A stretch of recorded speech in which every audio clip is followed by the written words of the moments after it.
Hello, everyone online, and hello to everyone in the room today. It's really exciting to actually be present somewhere at a live event after so long, so thank you for coming out. As Ricardo said, I'm Jennifer Ditchburn. I'm the President and CEO of the Institute for Research on Public Policy.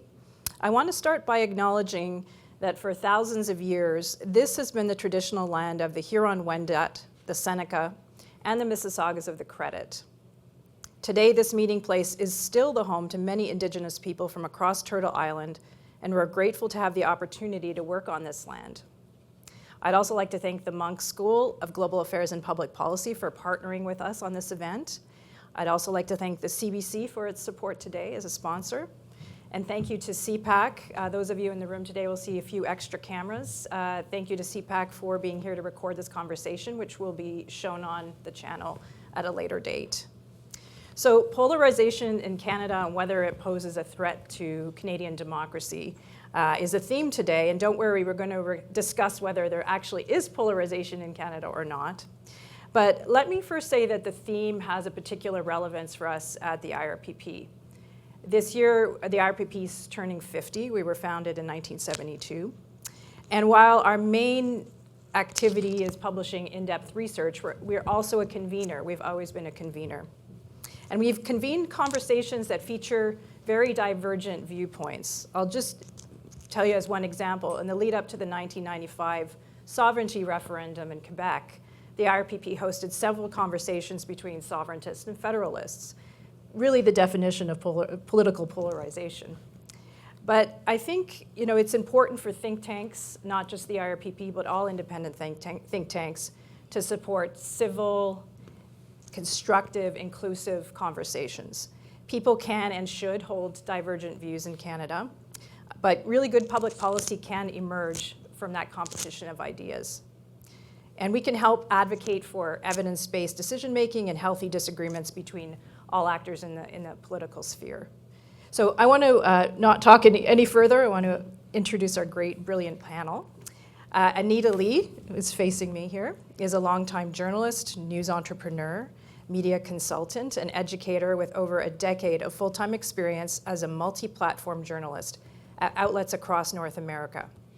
Currently, she's the founder, CEO, and editor-in-chief of The Green Line, a hyperlocal Toronto-based news outlet that's launching on Friday. Okay, everybody take note of The Green Line. Eric Merkley is an assistant professor in the Department of Political Science at the University of Toronto. He was the lead survey analyst of the Media Ecosystem Observatory, which studied the Canadian information ecosystem and public opinion during the COVID-19 pandemic, and the Digital Democracy Project, which studied misinformation and public attitudes during the 2019 Canadian federal election. Hi, Eric. Daryl Bricker is a senior fellow at the University of Toronto's Munk School and chief executive officer of Ipsos Public Affairs, the world's leading social and opinion research firm. Prior to joining Ipsos, he was Director of Public Opinion Research in the Office of the Prime Minister of Canada. And to my immediate right, Sean Spear is a Senior Fellow of the Munk School and Project Coordinator of the school's Ontario 360 Research Project. Sean is also currently the Scotiabank Fellow for Strategic Competitiveness at the Public Policy Forum, one of our fellow think tanks in the think tank world, and Editor-at-Large at The Hub, another platform that you should check out. He previously served as a senior economic advisor to former Prime Minister Stephen Harper. So I just want to remind the online audience that you can put your questions in the Q&A module at the bottom of the screen, and people in the room, you'll also be able to ask a question. A little later in the talk, we'll have a time for you to pose questions to the panel. And my colleague Ji-Yoon is going to alternate between the room and also online. So I wanted to start maybe with you, Eric, and ask, what do we mean when we talk about polarization? Yeah, but polarization, quite simply, is when citizens move towards the extremes. And that could mean a whole host of different things. All it is about gravitation towards the poles. Mostly, when we talk about it, we usually speak in terms of ideologies, movement towards the extreme left and the extreme right. By that metric, Canadians really haven't polarized that much. But there are other ways of talking about polarization, such as differences between the parties, ideological differences between, say, the Conservatives on the one side and the Liberals and the New Democrats on the other. We see a lot of evidence of that happening in Canada. But there are also non-ideological or non-policy-based definitions of polarization, specifically those that are about social identity. That is, what we see in the United States, for instance, is that the parties are becoming more deeply stratified and divided by things like race and religion and cultural questions that don't necessarily load on to left-right politics in the way we might think. And by that metric, we're not nearly as polarized in Canada. And then, you have populism, and there's all sorts of other questions where Canadians can be divided that aren't necessarily about left and right. And so polarization is very multifaceted, and we have to be careful when talking about it, because we may be polarizing on some dimensions and not on others. Daryl, you're in public opinion research. What do you see in terms of different divisions or cleavages between Canadians, and would they qualify as polarization? Well, I think the point that Eric made is really important. I think we in the current context, we really don't have a set of labels that accurately capture what's going on. So, left, right, for example, is usually very much associated with a version of class. When you look at the haves and the have-nots, we can go all the way back to the Greeks and take through Enlightenment and the way they structured the French Parliament and everything. We had these categories that seemed to work, and they don't really work as well anymore. I don't know that the differences of opinions have consolidated really into two sides. I think a lot of it is issues-based. Maybe over time we'll see it consolidate into two different sides to create a polarity as was described. But one of the things that's really different in Canada, and at Ipsos we look at public opinion all over the world, and the ascendant, I don't know if it's an ideology or perspective or flavor that's coming through in politics where we do see more polarization tends to be around a nativist populism. So it's sort of a populist political strategy or populist orientation against elites, but there's also this sense that cultural change happening mostly as a result of immigration is really what is animating a fair amount of this debate. We're going to see some of it, for example, right now. There's an election coming up very soon in France, and it's very definitely an animating aspect of that. In Canada, the opinions are very different on issues like, for example, immigration. Canada, actually, we've seen over time that opinions about tolerance of immigration and tolerance of cultural change have actually gone up. So we're talking about something different in Canada. It's not that nativist populism that we're seeing in the United States, that we're seeing in France, that we're seeing in several European countries, even Central European countries. It's something else that's happening here.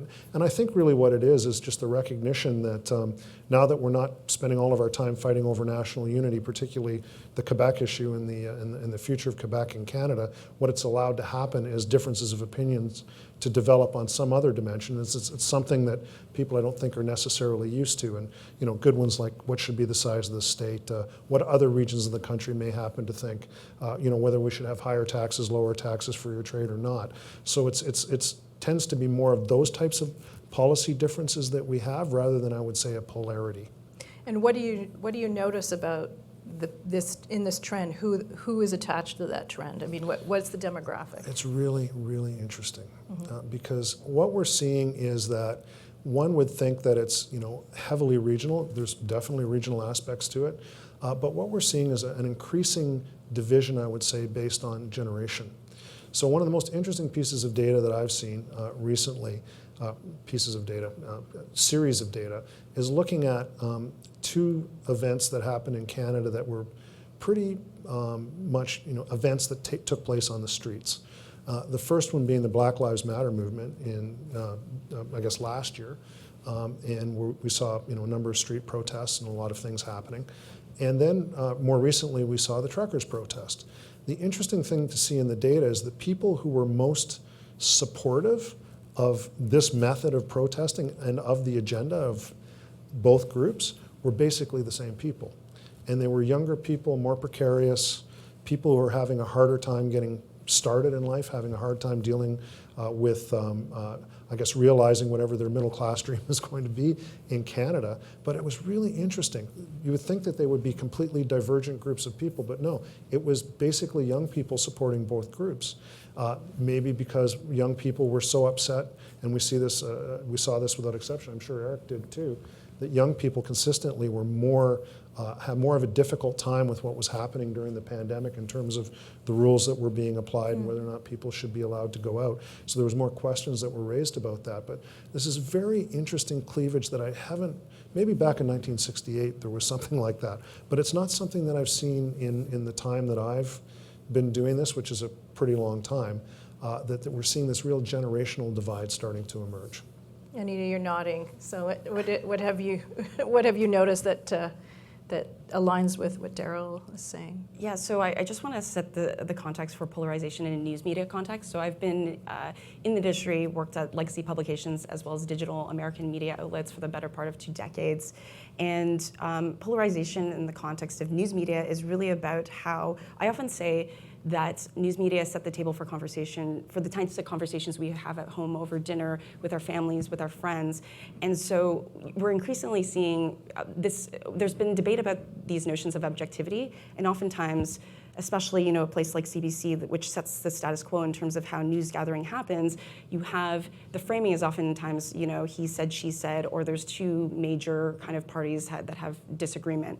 And what's increasingly happening is, I'm sure you guys can see this even when you open up your social media feeds and look at the headlines, that there's binary framing. And so the types of polarization that I've encountered have been really about binary framing of issues that actually require more nuanced and thoughtful debate. And it's those kind of details and intersections that really are the things that we should be looking at.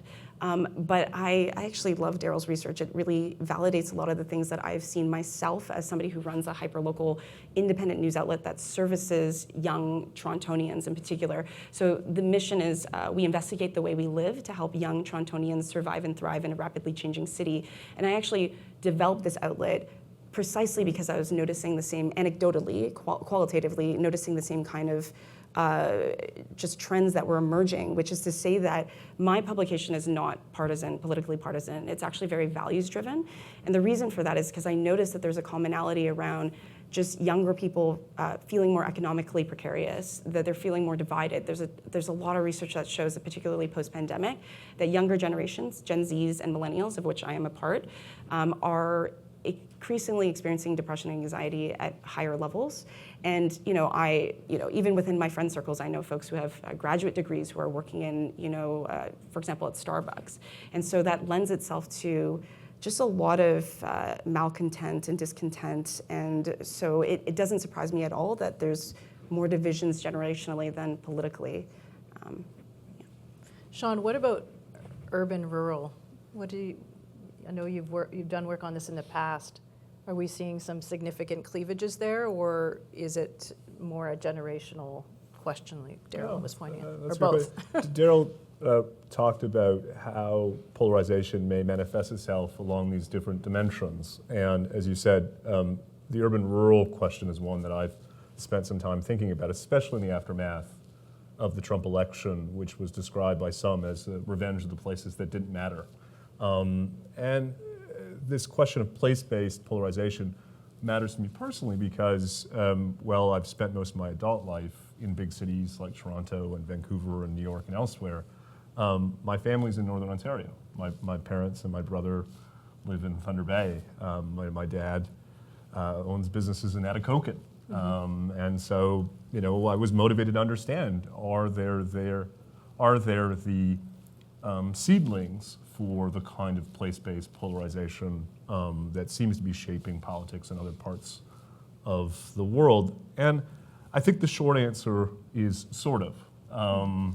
Research that we've published at the Public Policy Forum, along with Eric's colleague, Peter Lowen, the director here at the Monk School of Global Affairs and Public Policy, finds that there are not fundamental differences between urban and rural Canadians, but there is as a matter of degree.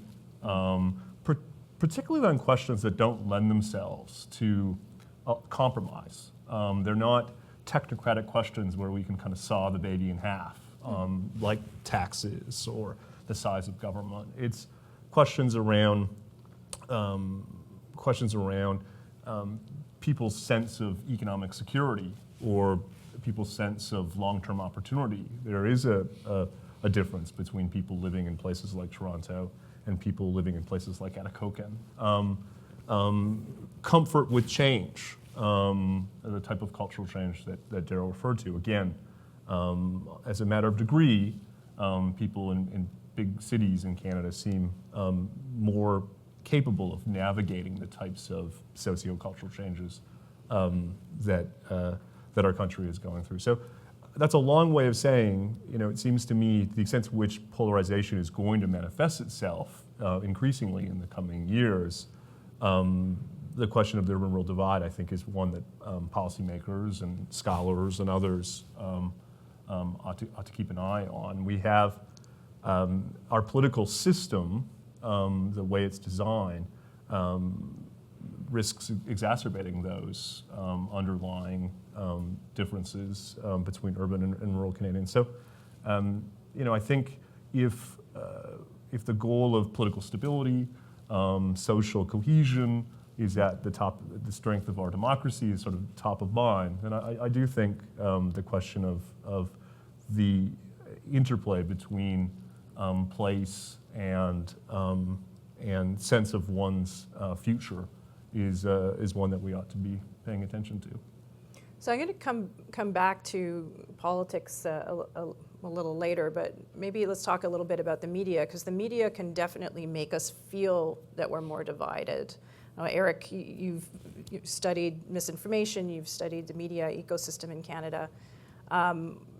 We could argue that the media ecosystem in the United States has definitely created more cleavages, but there's Fox News, which is a major player. We don't have such an entity in Canada. Do you see some kind of similarities here in Canada, or is it completely different what we're dealing with on the media landscape? I think it's a really tricky question to get at, because people that are already polarized are going to seek out partisan media and extreme media to begin with. So it's tricky to tease out the causal arrow of what direction it goes in. So even in the U.S., evidence about these vast echo chambers that exist where people only really see their own media, it's pretty overstated. Most Americans have broadly centrist news. There is a small chunk of very highly engaged partisans on each side that drive a lot of the traffic to these sorts of outlets, and they matter because they're politically engaged. They vote a lot in primaries and all this stuff, but they are a small number. In Canada, it's even more limited. Domestic partisan media, the degree to which people seek that out is very limited. That doesn't mean it can't emerge in the future. Canadians do exhibit patterns of selective exposure. They do want to pay attention to news content that conforms to their prior partisan or ideological commitments. But those outlets just don't exist. And so I don't really think it's a contributing factor to polarization in Canada. It's easy to think that because we all see what's going on social media. We see the negativity, we see the toxicity, and journalists have a tendency to use social media as a proxy for public opinion, that what's going on social media reflects the broader political landscape, when that's not true at all. Not only are social media users different, highly intense social media users are different still, especially those on Twitter. And so we have to take a step back, that what we see online isn't reflective of public opinion, that really toxic, angry, extreme people use social media as a way to magnify their views, but they were already that way to begin with. So is social media making things worse? Is the media environment making things worse? Probably. Perceptions of polarization matter. We tend to exaggerate differences with the other side. The media feeds that narrative by us versus them kind of frames for political issues. But the degree to which that's really true, driving all the patterns that we see, probably more limited than we think. What about, anyone can answer this, but what about a sense of disenfranchisement that the media can create? So either by not including their voices. So I'm thinking the Freedom Convoy and the coverage around that, there's a lot of criticism around the way that the truckers were portrayed in mainstream media. But on the same side, not the same side, on another side, there are a lot of racialized persons, for example, that don't see themselves reflected in the media, don't see their stories told. And so there could be a kind of sense of being more and more separated from elites or just the media world in general. Mm-hmm. Does that create, even more cleavages, not by explicitly splitting people, but by just not reflecting them at all?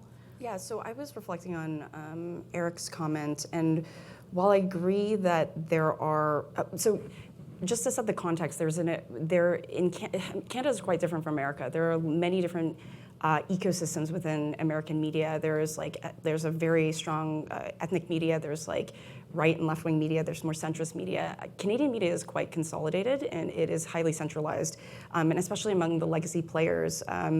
So there has been an emergence, especially in the last 5 to 10 years or so, of this independent media ecosystem that's emerging, that is striving to fill in gaps in coverage. And I still think that is valuable for the reason that there are underserved communities genuinely. Of course, nobody is made up of just one identity. You're not only your race or your gender, but there are definite communities, for example, First Nations, who have been historically underserved and have not been reflected by existing establishment media. So I wouldn't necessarily say that the criticisms of establishment media are not unwarranted. I do feel that not all of this is extreme kind of media that is tailored or pandering to a subset of disenfranchised folks. I do think there are a lot of fantastic community-driven outlets that are filling in gaps in coverage that are essential for a functioning democracy. My biggest concern is the fact that media is becoming so bifurcated that we don't have a shared truth, and that is something that is essential for a functioning democracy,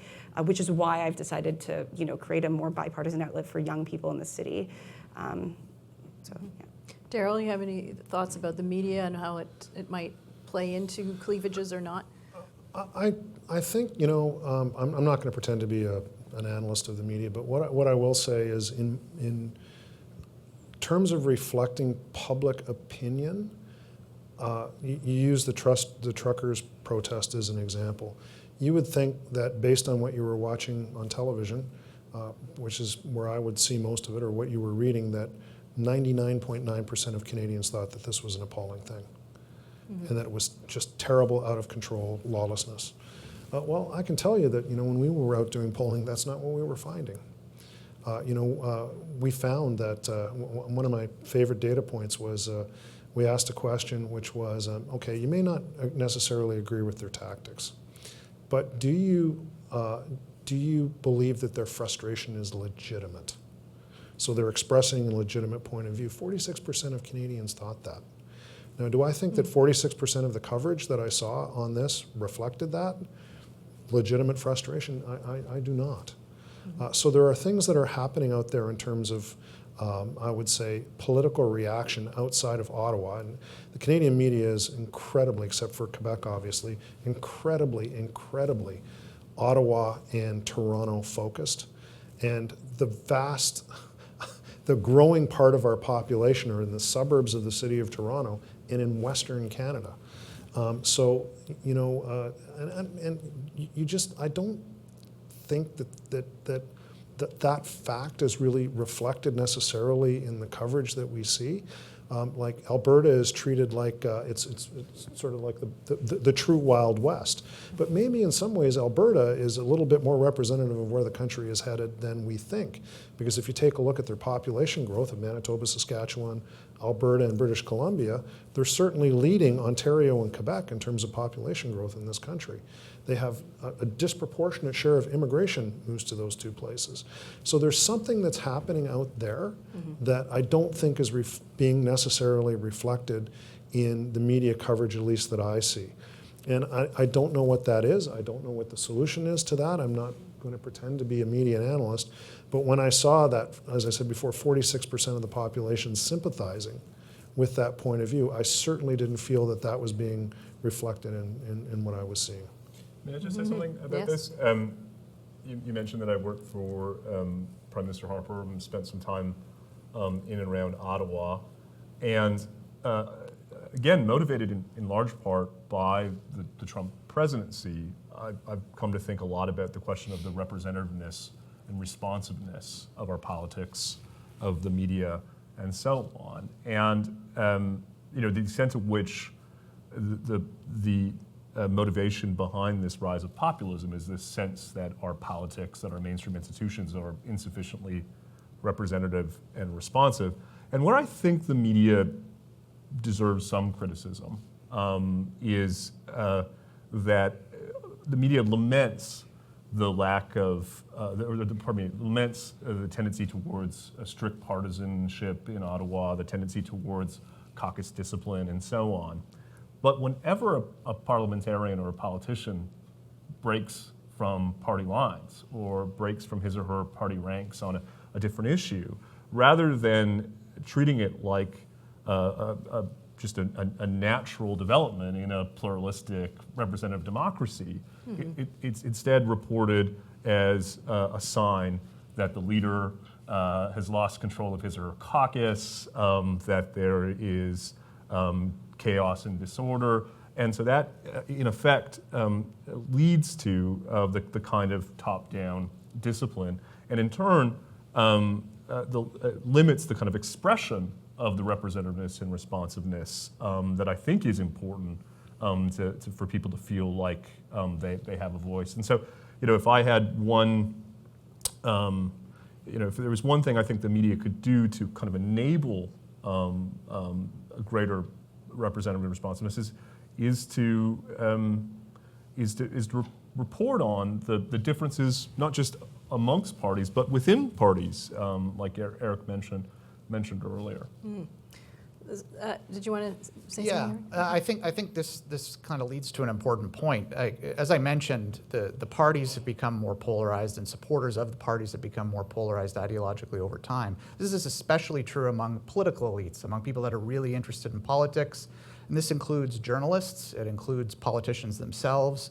And so that'll affect how news articles are framed, that it's about left versus right. And so it's hard when you see system-level dissatisfaction out there that might not take on an ideological flavor. There's a tendency for journalists to kind of fit it into the narrative of left versus right, or government versus opposition, or Trump versus everyone else, when that might not actually be the case. So I think it gets to important. Not everything kind of boils down to left versus right, or that. There might be other factors at work, and journalists should be a bit more attuned to that in their reporting. I'd just love to add something. I completely agree with that, because I find that there's been a politicization of every single issue to the point where it's very heuristics based. So you can, if somebody appears a certain way, or if they say a certain keyword or a certain term, or that they're boxed or they're categorized as being left or right. But I feel like the Overton window has shifted to the extent that right and left are increasingly meaningless, especially, I mean, this is obviously anecdotal. This is I'm somebody who's an educator who teaches younger journalists, and I also engage with young people quite frequently. And oftentimes when I hear young people talk about politics, it is often it's more issue-based as opposed to having necessarily party allegiance, outside of what you were saying, which is unless they're like a political leader, they're really engaged in politics. So that is definitely something that I'm trying to mitigate through the work that I'm doing, and moving towards this idea of values-based journalism, which is increasingly seen, especially among community outlets. And values-based journalism essentially just being very transparent about the values that you care about. So like funding transparency, showing how you conduct news gathering, for example. And so those are signals of, I'd say, authenticity, or at least trust to members of the news-consuming public. So what could we expect to see? Daryl, Daryl's talked about where there's, divisions isn't the right word, but emerging issues in your data. Where could we see political parties capitalizing on that? That element of frustration, I mean, this is where you wonder if it's a longer-term trend that's just starting, or whether it's just an episode. And that's why it's difficult when you're in one of these transition periods to actually nail down what we're looking at. But there's something going on these days with the middle-class dream in Canada. There's something really difficult emerging around that. And it's generation-based. One of I think the iconic elements of it is the issue of housing. I think the housing issue, disproportionately when we talk about housing, I think in housing circles, people who are interested in housing issues are really talking about how we deal with low-income housing in downtown Toronto, or we deal with homelessness. Both really important issues. But what we're seeing in the polling is that it's really more kind of the middle class aspiration towards housing, the idea of being able to get your own suburban castle, as being part of your Or Thunder Bay. or Thunder Bay Castle, but disproportionately in Canada, because 90% of our population growth in the last 20 years has been in car commuting suburbs around major cities, the ability to be able to achieve that. And you have a group of people who feel like they're okay on that and are actually enjoying this situation. They tend to be older. They have had established careers. They've had successful lives. And then you've got another group of people who've been raised to believe that that's what they should be aspiring to, particularly new Canadians who come to this marketplace, because we think that people who are immigrants to Canada or refugees is actually a small portion of the people who are coming here. Most people are coming here with assets and abilities, and they're buying into the same middle class dream that's continued to be sold since the end of the Second World War in this country, and it's getting harder and harder and harder for them. So I think that there's an emerging cleavage on this issue of the people who are established and the people who are trying to make it. And it's interesting to see that it's disproportionately the young population who back in 2015 backed Justin Trudeau and backed the progressive option. I'm wondering if they're going to start considering not just progressive options, but conservative options. Somebody who's going to be able to speak to the ability of somebody to realize what we consider to be success in our lives, whether they can start their families, they can buy the assets that they want to have, they'll have the retirement that they think other people have had, that they believe that they're entitled to. There's this real, I think, cleavage between those two groups. And I don't think it's ideological. I think that's why that data jumped off on me on Black Lives Matter and the truckers. It's frustration. It's just that sense that this is not working for me. So who's going to be able to capitalize on that? It's not a class-based argument, not in the way we would typically look at it. So who is it? I'm not really sure, but it's a really interesting thing that's emerging. Now, Sean, you talked about Prime Minister Harper, and I personally can't stand when people compare elections because I think that... Oh, we won't then. Okay. Well, because I always think every election is different groups of people. Mr. Harper created a minimum winning coalition bringing together all kinds of disparate groups in Canada. So, I mean, and this has been researched quite a bit, but, bringing together different cultural communities and people who lived in the suburbs and women and created this winning formula. What would that look like now? It's obviously not the same people. We're talking about different generation. And we're in the middle of a Conservative Party race. Is there, are there some considerations with somebody who might, take a more populist tack to win first the leadership and then perhaps get to 24 Sussex? Yeah, I think thus far in the leadership race and just more generally in discourse about Canadian politics and the Conservative Party, there's a tendency to focus on the question of how can a Conservative Party leader maintain support from core Conservative Party members and at the same time appeal to a broader share of the Canadian population. And it seems to me that different candidates are sort of positioning different approaches to trying to answer that question. The group that I am intrigued by in Canadian politics is the 37.5% of Canadians who didn't vote in 2021. So rather than thinking about the Canadian electorate as a kind of fixed pie distributed amongst the different parties and trying to answer the question, how do you bring some part of this fixed pie over to your sides? I think one thing Justin Trudeau and the Liberal Party did in 2015 is they enlarged the pie through a combination of narrative and different policy choices. They were able to bring people from outside of mainstream politics into the electoral system. And it's worth noting that if non-voters in 2021 were a single political party, it would have been the biggest party in terms of the election outcome. And so if I was advising one of the leaders, which I'm not, one of the leadership candidates, which I'm not, I would spend as much time thinking about non-voters as I would be about the right set of messages and policies to attract voters who might have voted for the Liberal Party or the Green Party, the Democrats, or even the People's Party in 2021. Anita, did you have anything to add on what you're seeing from the people that in your constituency that was working with the Green Line and where they align politically, perhaps, or some of the issues that they're concerned with? Just in terms of my target audience.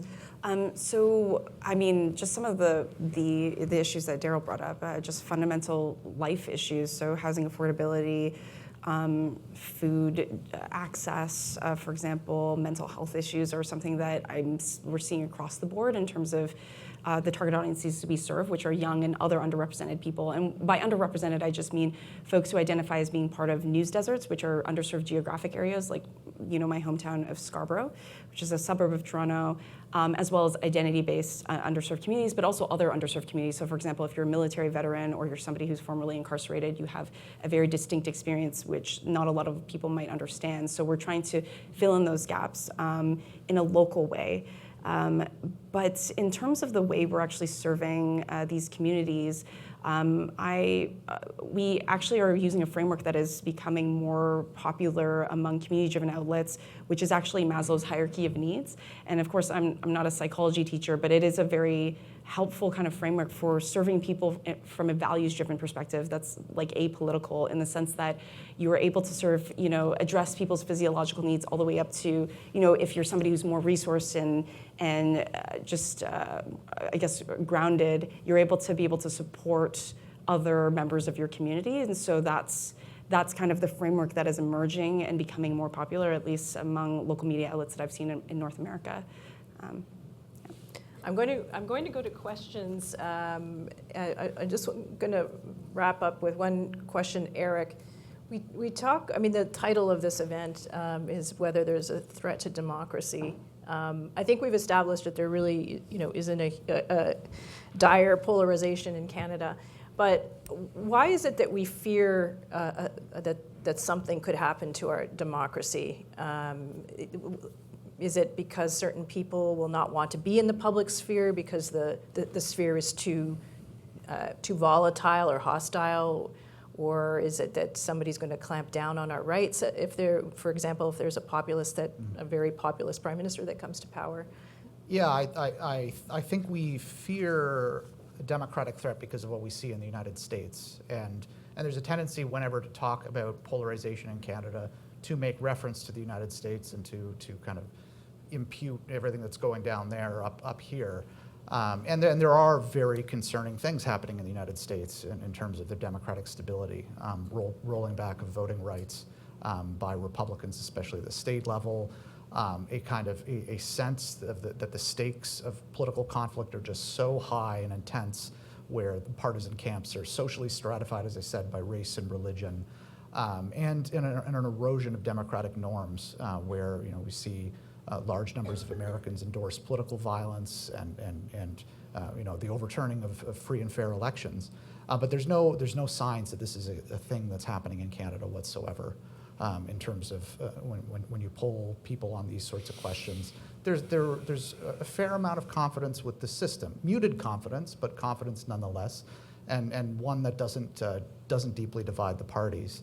And a key factor is just institutions are different here than in the United States. They are perhaps better placed to manage polarized conflict over time. Everything gets kind of locked, shutdowns of Congress, inability to pass legislation. It breeds a lot of frustration in the United States. Here you have the changeover of parties in power. They're able to pass the policy that they promised. There's less grounds for frustration in Canada on those fronts. So institutional differences matter. And elite differences matter too. Conservative elites don't have the same incentives as the Republican elites in the United States. They need to bring more people into the fold in order to win elections, whereas Republicans can hold on to their advantage in the Senate and the gerrymandered House and in the Electoral College. So it's night and day differences in terms of institutional structure between Canada and the U.S. We can't look down there and say it's happening here the evidence just isn't there.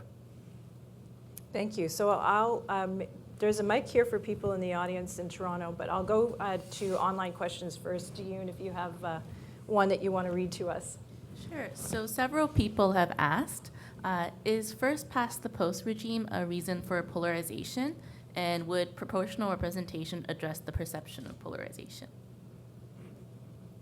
Maybe I'll start. I don't know if PR would, the impact of PR on polarization, but I would say that I think it would help to address the issue I raised earlier, which is the representativeness and responsiveness of our political system. I take everything that Eric said about the difference between Canada and the US, but our preference on the efficiency of our political system, I think risks coming at the expense of the representativeness and responsiveness of our system. These large brokerage parties that we have a lot of strengths, but one of the negative aspects is there are a lot of political views and political preferences among Canadians that really don't get expression.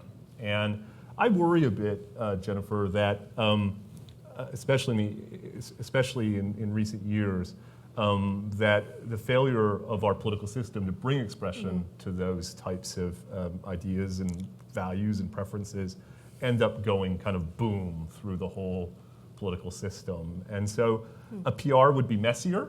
It might even be more unedifying at times. But I think on balance, the trade-off may be worth it to sort of give people confidence that our system is able to account for the kind of inherent pluralism of Canadian society. We could see, with a PR system, we would see a People's Party of Canada representative in the House of Commons, and some people would be uncomfortable with that, but it would give some, I guess, air some of those points of view. As much as we might be uncomfortable with them, it would give voice to a certain, I guess, percentage of the population.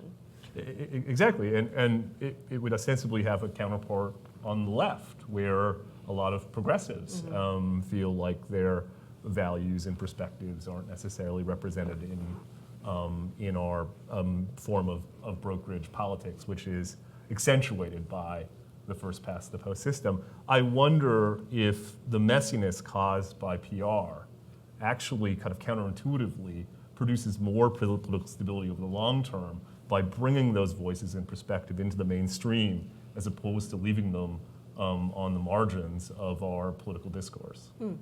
Very interesting. Is there a next question, June? Sure. So Mark asked, is the Conservative leadership campaign a bellwether for the question of polarization? I really don't think so. First of all, I agree with Eric. I mean, because people disagree on things doesn't mean that they're polarized. And one of the things that we have in Canada is this kind of, this, as John Ebbetson and I described in The Big Shift, this idea, this Laurentian consensus in which we have a very narrow view of what is a acceptable disagreement.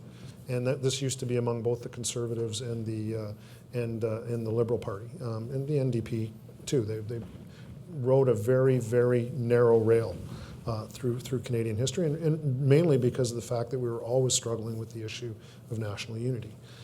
So what we're seeing as we've come out of that is that people are actually starting to disagree in the way that you see in other mature democracies on issues like public finance and trade and military issues and all sorts of other things, because we're not so dominated by this other issue. And I think that even though we've gone in that direction, the types of degrees of difference between people who are going to be participating in this Conservative leadership campaign in terms of the fundamentals of Canadian public policy and democracy are not going to be wildly different. There's nobody in this campaign who has a chance of possibly winning who's going to advocate for privatizing the Canadian healthcare system. There's nobody who's participating in this who's going to advocate for scrapping free trade with the United States. There's nobody in this, and just pick whatever public policy issue that's already been decided in Canada that's kind of a mainstream political opinion or public policy opinion. There's nobody who's really going to fundamentally challenge it.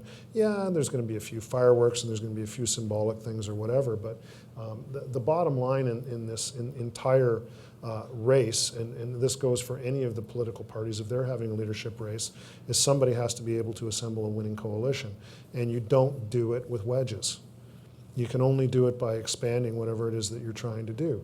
Canadian politics is very simple. Sean and I were talking about this the other day. It's very, very simple, but different from what it used to be. Simple. When the suburbs side with the downtown, progressives win. When the suburbs decide that they're going to side with the rural and smaller town parts of the country, conservatives win. So the question is, how do you appeal to suburban voters? They're not extremists in any form. Lots of new Canadians, striving middle-class families who are just trying to get by.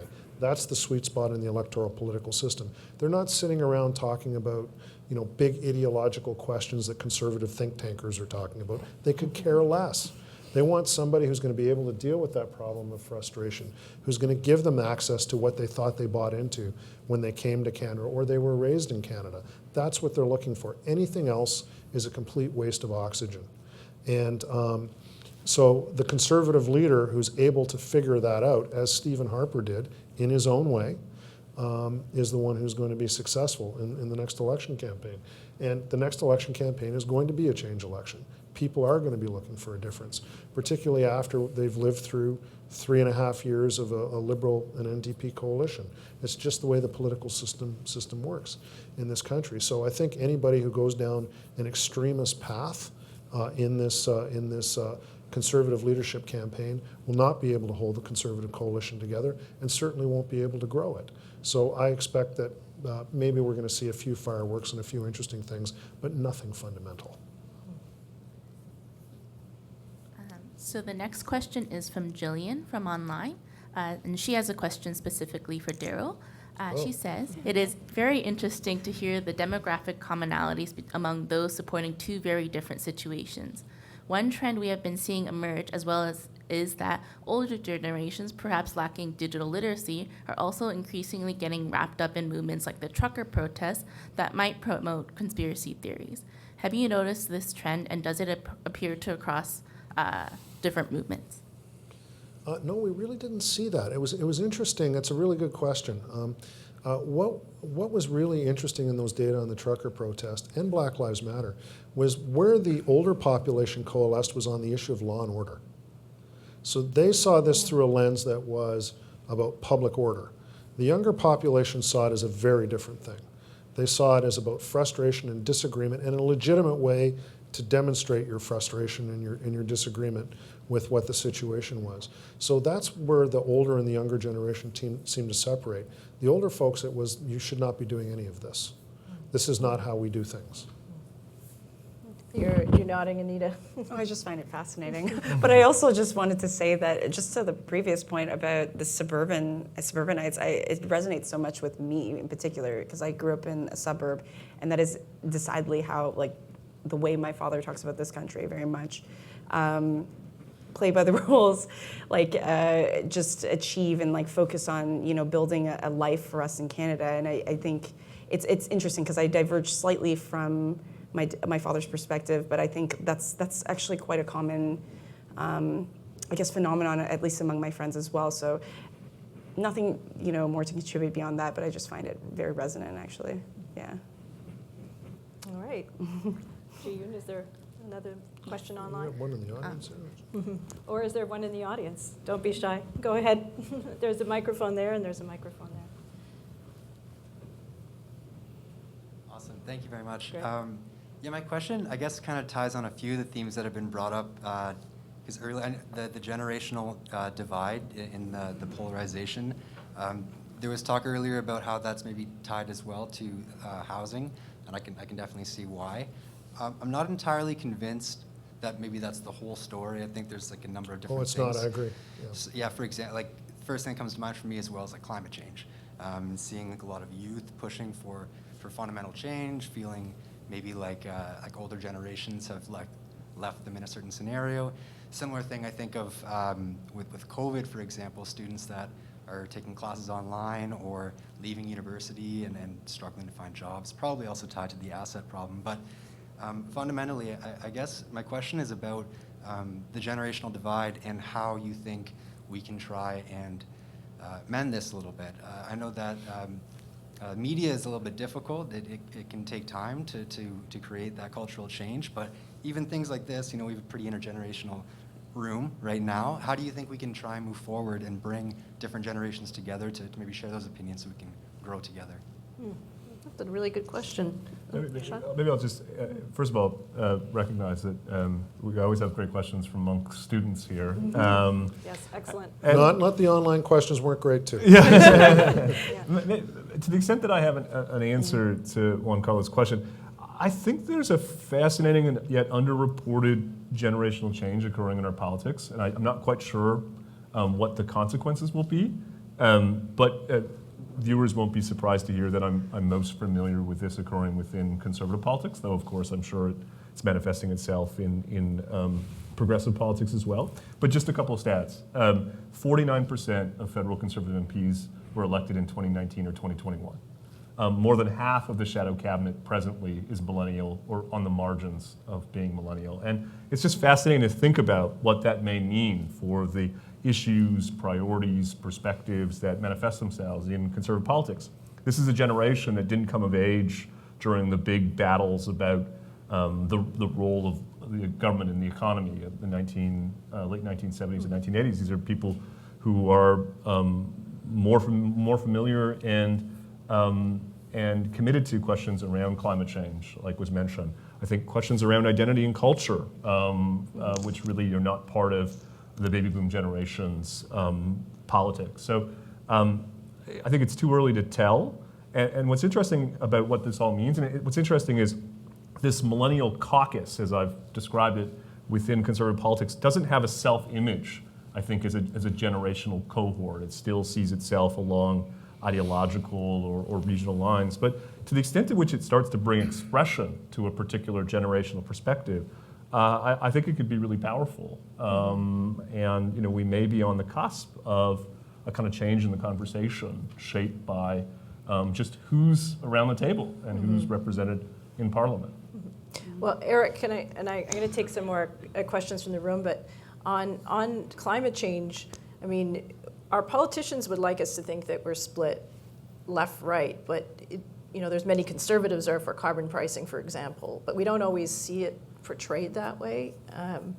That's true across a whole number of issues. And the reality is that conservatives themselves are divided on a whole number of questions. Carbon taxes, anything to do with climate change, we saw the same thing about vaccine mandates for COVID-19, vaccination and the like.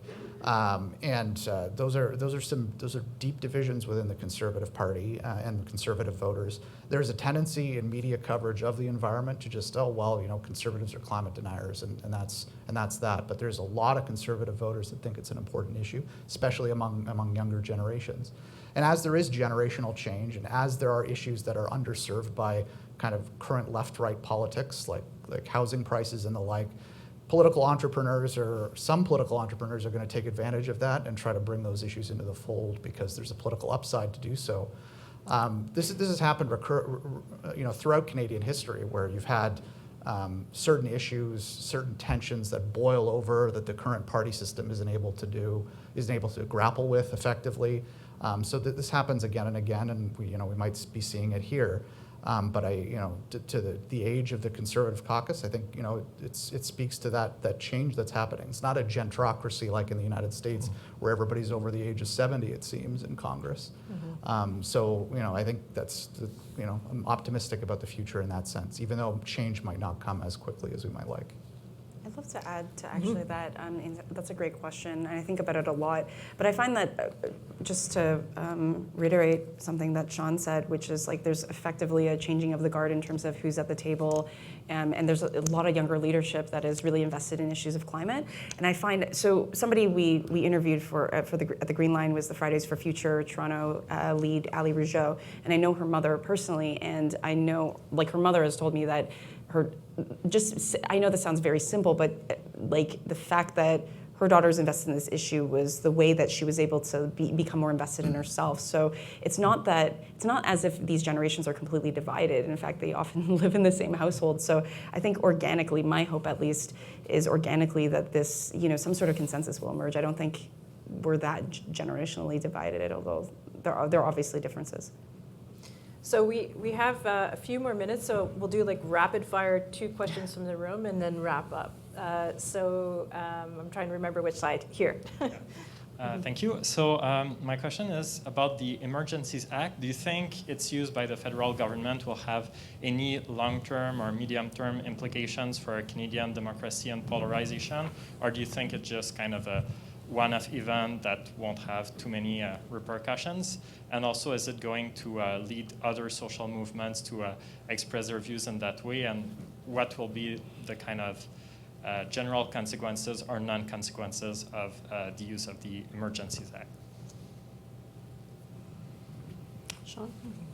Yeah, it's a great question. I think we've seen instances, for instance, of groups raise concerns that the implicit consent or permission to the trucker convoy contrasted with instances where other groups have protested issues and the state intervened with considerable force much faster than we saw in Ottawa. So I don't know about the Emergencies Act question per se, but I do think the trucker convoy experience will be with us for some time, and it'll certainly be pointed to in the future when other groups, say ones with progressive views or priorities, find themselves in a similar position. Yeah, I would say when you look at how the public responded to it, the preference was for public order and whatever needed to be done in order to create public order. The public was all right with it, but they did not translate that into support for the way that the government managed the protest, and it did not reflect well on the Prime Minister. His numbers around this were not good at all. So even though the act of dealing with the protest, people wanted to see something done, the leadership of the government on dealing with the protest did not go down well with Canadians. Now the question is, there's going to be lawsuits, and there's going to be, who knows what else is going to come out of this. And when the next incident comes up, somebody decides they want to shut down some part of, fundamental infrastructure in the country, that'll be the real test to see what endures here. But it was nobody came out of that looking well. The people who are on any side of this, all of them came out of it with damage. The one who paid the biggest price for this was Aaron O'Toole, who's no longer leader of the Conservative Party. But the Prime Minister and Ottawa's chief of police. But yeah, and Ottawa's chief of police. And the Prime Minister, it left a mark. Whether it'll have an effect longer term, who knows, but it did not go down well.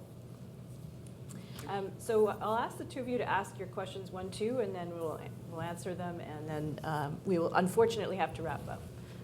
Thank you very much. I'll be quick. So one thing that got brought up was this idea that our ideas about polarization are kind of imported from the United States and all that, democratic backsliding, the violence. And so while there are real issues that, you've discussed that Canadians are polarized over, to what extent do you see this as one of our periodic Canadian crises of sort of elite worry about the weakness of Canadian identity, that we seem to like to have these every 20 years, and I'm wondering if that's sort of the underlying theme. You should have said 20 minutes. I absolutely see it as that. It's funny. People who are in kind of elite political business positions, and they just can't understand that people might actually disagree with them, and that people might actually disagree. That's what politics is. That's what public policy is. It's about offering up different options and people not fighting it out, but debating it out, just as they do at the Public Policy Forum, which does a great job on this. That's a fantastic reminder. And the about- IRPP. Yes, no, I meant the IRPP, sorry about that. I knew you did. But that was a really good reminder. There are civil ways to do this, but you know what? It's people don't have to be extremists to disagree. We actually disagree, and it's the way it's supposed to work. It's messy, but it's a good thing. My question has to do with the truckers' convoy. Isn't the assault on the U.S. Capitol on January 6th of 2021 a better analogy for that, even though that was far more violent, to be sure? But in terms of the message, the racial composition in particular, because it was, they both were an all-white crowd, and they were basically assaulting the legislature, the federal legislature of their respective countries. Isn't that a better analogy? And what is the issue of race? What has that got to do with the issue of polarization in Canada today? And how can we create a more integrated and inclusive polity where different ethnicities and panels like this and schools like this are more representative of our increasingly diverse society, given the fact that if you look at our writers in the Globe and Mail, 98% white. You look at Canadian social science, I'd say well over 95% white. You look at people at the PMO, similar to that. And so that's the one side of it. And I think that is a key issue of dealing with polarization, is making sure we all feel like Canadians, as opposed to people of color, newcomer, disadvantaged, and so on and so forth, and reserving the real Canadianness for white folks who write the op-eds and who create the thinking that animates our polity. That's the question. Thank you. It's a great question. I could talk to you about that for hours. Anyone have something to say? Yeah. Eric? I think we've been fortunate to avoid a lot of the worst excesses of this that we see in the United States, in the sense that that there isn't as much stratification among our political parties on issues of race and ethnicity. That is, it's not a really clear driver of having a partisan identity or having an ideological identity. And perhaps because of that, we see a lot more muted forms of polarization in Canada. We may dislike our political opponents more now than in the past, but that's not very intense. We're not willing to socially wall ourselves off from people that disagree with us. This gets to Daryl's point about that polarization isn't necessarily a bad thing. The fact that the parties are more ideologically charged than the past is not necessarily a bad thing. Parties can disagree, people can disagree, and the fact that we've avoided that sort of social identity component that's infected American politics, I think, is a really good thing. That's not to say that there aren't problematic signs. Parties have a lot of power in the sense that they can attract voters into their coalition, and they can persuade their own supporters to take certain policy stances. And so to the extent that conservative elites embrace kind of far-right ideology or anti-immigrant ideology, that would be very troubling if that were to happen. And it happened to the Republican Party. The nativist turn post-George W. Bush we see the effects of it, and it's not going to change anytime soon. It could happen in Canada, but I doubt it. Again, elite incentives are different. There's no gains to be had for conservative elites to embrace that sort of rhetoric because they need to win seats in the 905 and in Metro Vancouver. So I think I'm a bit more optimistic on the state of Canadian polarization from that sort of angle. I'd also like to respond to that. I'm glad, I don't know who, I can't see the person anymore, but thank you for asking that question. I would say from a news media perspective, I think I can talk you through how I've grappled with this, because I think it's somewhat complex. I co-founded an organization called Canadian Journalists of Color because I saw the very thing that you were observing, which is it was effectively an advocacy group that really tried to push the industry to diversify internally their newsrooms, but also the sources that they interview. Because I do think, although I think we are all very intersectional and we are not just one identity, I'm not just somebody who's an Asian person, I do think it would be remiss to say that there are not shared experiences as a result of your race. So for example, Black communities who are over-policed and First Nations, of course, as we know. So I think for me, I think it's important for us to get to a position where there is a plurality of perspectives and that people do feel like they have a voice at the table. And I do think it's important for us to ultimately kind of shed these divisions. I mean, I'm not trying to, talk about a utopian ideal society, but I do think it's important. The reason why I ended up going from creating CJOC to creating the Green Line, which is bipartisan, is inclusive of everybody, is because I think the next phase of this, after we're surfacing a lot of these really problematic systemic issues, is to be more solutions oriented and to come together to reassess existing frameworks. And I think that's something that I think Canada has, especially in the last few years, I'm more heartened and I'm more optimistic that we're moving towards that. And I've often said that we have a lot of soft power, and there's a lot of other countries around the world that are experiencing increased migration and are becoming more pluralistic in terms of the makeup of their demographics. So we can set an example for other countries around the world, and I really do believe that. So hopefully I was able to convey the complexity of that, but yeah. Thank you very much, Anita, Eric, Daryl, and Sean. Thank you to the Monk School for partnering with us on this event. To everyone who came out today in person, that was fantastic, and your questions online and in person. Thanks to the CBC for its support today, really appreciated. If you're watching online, you will have gotten a link for an evaluation form. Please fill that out because we'll improve every event when you give us your input. And I want to signal that we have another great conversation coming up on Friday at McMaster University on how policymakers can support responsible and inclusive innovation in healthcare technology. So you can watch that online, or you can come out to McMaster in person. And we'll be traveling to a number of other universities this year for similar conversations. If you want to continue watching or even come and participate in person, just check it out on irpp.org. And for those of you who are here with us today, we have a networking reception in the South House Lounge adjacent to this room. So I hope to see you again soon. Thank you very much. Thank you. Thank you. Thanks.